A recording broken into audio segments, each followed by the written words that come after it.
Bonjour, dans cette capsule-ci, on s'intéresse à la gestion de l'énergie par le biais principalement des pauses.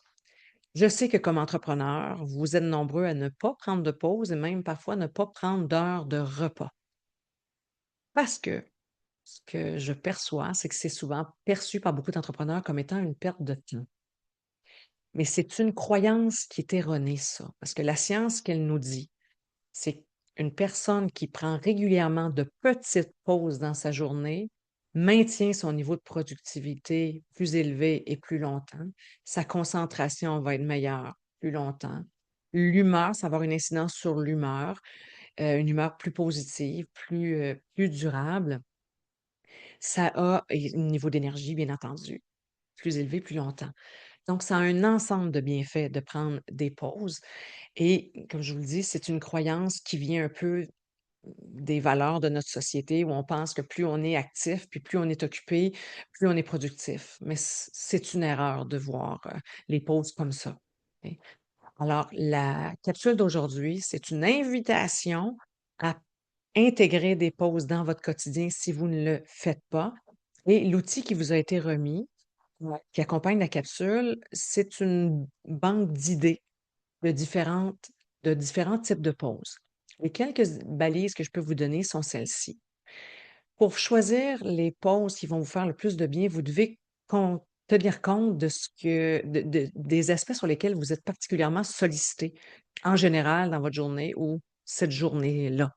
C'est-à-dire que si vous êtes beaucoup, sollicité physiquement, donc vous levez des charges, vous travaillez fort, vous grimpez, vous avez à forcer, physiquement, vous devrez en tenir compte et idéalement, prendre des pauses qui vous mettront pas en effort physique.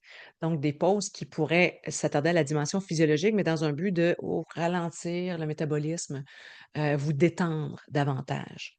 OK? Ou vous pourriez aller vers des stratégies un petit peu plus, cognitives, dans la réflexion, par exemple. Si vous êtes sollicité au plan cognitif dans votre journée principalement, à résoudre des problèmes complexes, analyser, de la donnée, donc vous êtes à ré dans c'est aride au plan intellectuel, bien ça aussi, tenez-en compte et faites des activités qui viendront pas vous solliciter. Prenez des pauses qui viendront pas solliciter ces facultés-là. Donc vous pourriez avoir avantage à aller dans des activités qui sollicitent un petit peu plus le corps, par exemple. Si vous êtes beaucoup sollicité au plan émotif, parce que votre travail vous amène à travailler dans l'urgence, il y a des situations chargées, il y a du danger, mais encore une fois, identifiez des stratégies qui vont permettre de ralentir votre système, parce que probablement qu'il est peut-être surchargé, donc il va ralentir votre système. Encore une fois, des pauses qui impliquent des activités de détente physique pourraient peut-être être adéquates dans votre situation. Si vous êtes beaucoup sollicité au plan relationnel, c'est-à-dire que vous êtes, par exemple, en gestion, vous gérez des individus, vous êtes en vente, service à la clientèle, relation d'aide, vous êtes beaucoup sollicité relationnellement, probablement que vous allez avoir avantage à prendre des pauses qui vous permettent de vous isoler un petit peu, prendre un peu de recul dans le silence, la solitude. Parfois, c'est ce que je vais recommander aux clients qui sont très sollicités au plan relationnel. Et vous allez voir, le document vous propose un ensemble de pauses très diversifiées qui sont reliées à la dimension physique, des pauses qui sont reliées à la dimension un petit peu plus cognitive, émotive. Et vous avez aussi, en fonction de vos besoins, cognitive, émotive et relationnelle. Et vous avez une troisième catégorie de pauses qui sont les pauses dites structurantes, qui pourraient, tout dépendant de où vous êtes sollicité, vous convenir. Les pauses dites structurantes, ce sont les pauses qui nous amènent à faire du ménage. Hein, on ne parle pas de grand ménage, mais qui nous amènent à mettre de l'ordre dans notre environnement de façon générale pour si c'est à l'ordre à l'extérieur de nous, hein, pour certaines personnes, ça met de l'ordre en dedans, ça calme. Donc ce sont des, petites actions qui pourraient être, par exemple, prendre une pause, faire le ménage de votre sac à main, si vous êtes à la maison, faire un petit peu le ménage d'un tiroir où c'est un petit peu le chaos parce qu'on c'est un fourre-tout, puis on dépose tout là. C'est bon, toutes les activités, ça pourrait te faire un petit nettoyage, dépoussetage de votre espace de travail. L'idée étant que ce ne soit pas aride, que ce ne soit pas une tâche complète, puis que ça vous fasse du bien. Il y a des gens qui ça convient, il y a des gens qui ça ne convient pas.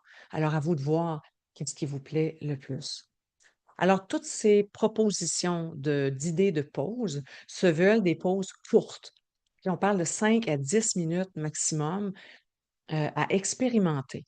Et là, si vous n'avez pas l'habitude de prendre des pauses, commencez par, dans toute la liste que vous allez voir, celle qui vous parle le plus et approchez le tout de façon expérientielle. C'est-à-dire, bon, ben là, aujourd'hui, demain ou cette semaine, choisissez d'expérimenter ceci en observant c'est quoi l'effet que ça a sur vous. Est-ce que ça a eu un effet bénéfique? Si oui, ben de quelle nature cet effet-là? Ça vous a apaisé? Peut-être ça vous a énergisé parce que c'est ce que vous aviez besoin. Ça vous a peut-être calmé. Peut-être vous avez l'impression d'être dégagé un peu plus. Mais l'idée étant d'y aller vraiment de façon expérientielle et de façon bienveillante. Essayez pas de prendre 4 pauses par jour pour commencer si vous ne le faites pas déjà. Commencez par une petite pause de 5 minutes par jour, ça serait déjà beaucoup. Alors voilà, je vous souhaite de belles expérimentations et ne perdez pas de vue que ces moments-là que vous prenez pour vous, c'est un investissement que vous faites dans votre santé et c'est un investissement que vous faites dans votre capacité à performer et amener votre entreprise vers ses objectifs.